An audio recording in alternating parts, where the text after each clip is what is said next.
अस्सलामुअलैकुम, welcome to another video. सबका क्या हाल है? उम्मीद करती हूँ आप सब खैरियत से होंगे और हम भी बिल्कुल ठीक ठाक हैं। तो आज भी लाई एक बहुत ही मज़ेदार सी रेसिपी, तो आपने वीडियो को एंड तक ज़रूर देखना है और चैनल को like share comment and subscribe भी करना है और बेल को भी प्रेस करना है ताकि हमारी हर न्यू अपलोड आप तक आसानी पहुँच सके। तो चलिए करते हैं स्टार्ट। बिस्मिल्लाहिर्रहमानिर्रहीम। अस्सलाम वालेकुम वीवर, के हाल है? इंशाल्लाह आप लोग ठीक होंगे। असी भी अल्लाह दे करम नाल बिल्कुल ठीक ठाक हाँ। अल्लाह पाक हम सेहत देवे, जिंदगी देवे। अल्लाह पाक बच्चों दी खुशियां देने। वेलकम कर दियाँ अपने YouTube channel cooking class with Zara Bukhari. पहले साडा फैमिली व्लॉग आ ते हुण असी इसका नाम थोड़ा चेंज कर दिता। ते चलो ठीक है जी, आओ करते हैं वीडियो का आगाज़। ते अज की रेसिपी विच हैं कोफ्ते। कोफ्ते मेरे दूसरे बाजारी कोफ्ते नो बच्चे लैके आए तो मैं बनाने लगी हाँ। मैं आख्या इसकी रेसिपी थोड़े नाल भी शेयर करिए तो इंशाल्लाह जल्द मैं थोड़ा बनाने भी सिखा सा। ते बस जी, ये मेरे कोई 15 कोफ्ते नो सालन 2.5 चम्मच मेरे 2 और 1/2 चम्मच है। ठीक है, इसके अंदर डाल दिया तेज पत्ता, एक पूरा है मैं तोड़ के डालिया। एक बड़ी इलायची है, 4 छोटियां इलायचियां, 5 मेरे लौंग गिनो, 2 टुकड़े छोटे छोटे दालचीनी दिन, 1 चम्मच छोटी टीस्पून ये है इसकी जीरे की।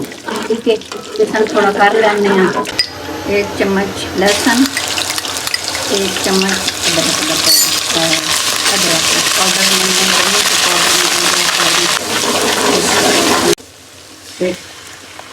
2 3 4 5 डोंगे में चमचन मेरी दही लिया। उसमें जी आयल अलहदा हो गया दही तो। दही साड़ी जी थोड़ी भुज गई है।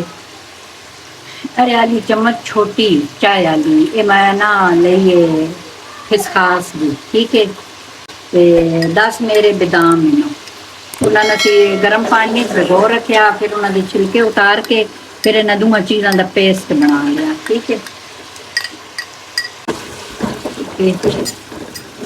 इसमें भी थोड़ा भुन लेने जी। पेस्ट खिसखास का ते बदाम हो गया पक के तैयार। थोड़ा जहा पानी डाल दें। ये हरी मिर्च 1 चम्मच पीसी हुई है, इसका पेस्ट बनाया हुआ। ठीक है, आधी चम्मच हल्दी पाउडर, 1 चम्मच लाल मिर्च पाउडर तिखी वाली, 1 चम्मच धनिया पाउडर और 1/2।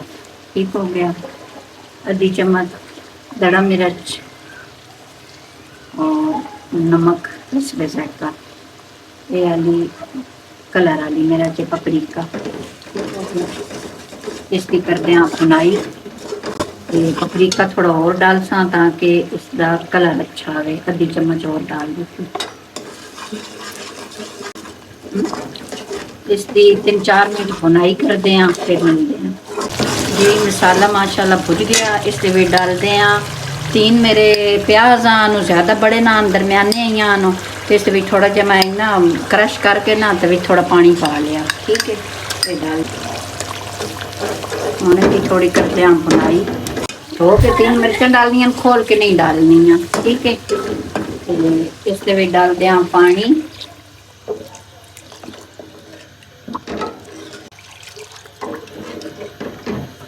तकरीबन 1 लीटर पानी चला गया। उबाल आने देने, फिर कोफ्ते ऐड करते हैं। ये माशाल्लाह बहुत मज़े दे बन के तैयार हो सन। यह तरीका जेडे मैं घर बनाए सन उन्होंने भी पकाने का यह तरीका जी। माशाल्लाह उबल गया पानी। इस डाल दें कोफ्ते। कोफ्ते डाल के फिर हिलाना नहीं है। ठीक है, 10-12 मिनट तक बंद कर देना। फिर उस तो बाद मेरे देना ज़्यादा फुल आंच नहीं, दरमियानी, ज़्यादा हल्की भी नहीं, ज़्यादा फुल भी नहीं, दरमियान वाली जी। माशाल्लाह 15 मिनट हो गए इनू। इसनू ना जो तुसी पानी डाल के भी कोफ्ते डालते हो ना, उस तो 10 मिनट बाद हिलाना ना, इस तरह करके हिलाना। ठीक है, इस तरह नहीं हिलाना ताकि टुटे ही वह। माशाल्लाह हांडी हो गई तैयार। अगर थोड़े कोल खिसखास है तो तुसी वो चम्मच भर के पा लो। बादाम नहीं है नो तो खिसखास पा लो। अगर खिसखास नहीं है तो 12 बादाम तुसी उसका पेस्ट बना के वो डाल लो। ਪਹਿਲੇ ਗਰਮ ਪਾਣੀ ਦੇ ਵਿੱਚ 10 ਮਿੰਟ ਖਸਖਾਸ ਗਿੱਲੀ ਕਰ ਦੋ ਤੇ ਜੇ ਅਗਰ ਖਸਖਾਸ ਨਹੀਂ ਹੈ ਤਾਂ ਫਿਰ ਥੋੜੀ ਦੇਰ ਗਰਮ ਪਾਣੀ ਦੇ ਵਿੱਚ ਬਦਾਮ ਗਿੱਲੇ ਕਰ ਦਿਓ, ਬਦਾਮ 10-12 ਪਾ ਲਓ। ਜੇ ਬਦਾਮ ਵੀ ਨਹੀਂ ਹੈ ਨੋ ਤੇ ਫਿਰ ਤੁਸੀਂ ਕਾਜੂ ਡਾਲ ਲਓ, ਅਗਰ ਕਾਜੂ ਵੀ ਨਹੀਂ ਹੈ ਨੋ ਤਾਂ ਫਿਰ ਵੈਸੇ ਹੀ ਪਕਾ ਲਓ ਜੀ। ਮਾਸ਼ਾਅੱਲਾ ਜੀ ਡਾਲਦੇ ਹਾਂ ਇਸ ਦੇ ਵਿੱਚ ਮੇਥੀ, थोड़ा गरम मसाला ते नाल ही डालते हैं थोड़ी अदरक लंबी लंबी कट के, ठीक है। डालते हैं धनिया ते इसन 1 मिनट वास्ते करते हैं बंद ते फिर डिश आउट करते हैं। ये 1 मिनट गुजर गया ते माशाअल्लाह जी बन के सालन हो गया तैयार ते हुण इसन करते हैं डिश आउट। बिस्मिल्लाहिर्रहमानिर्रहीम।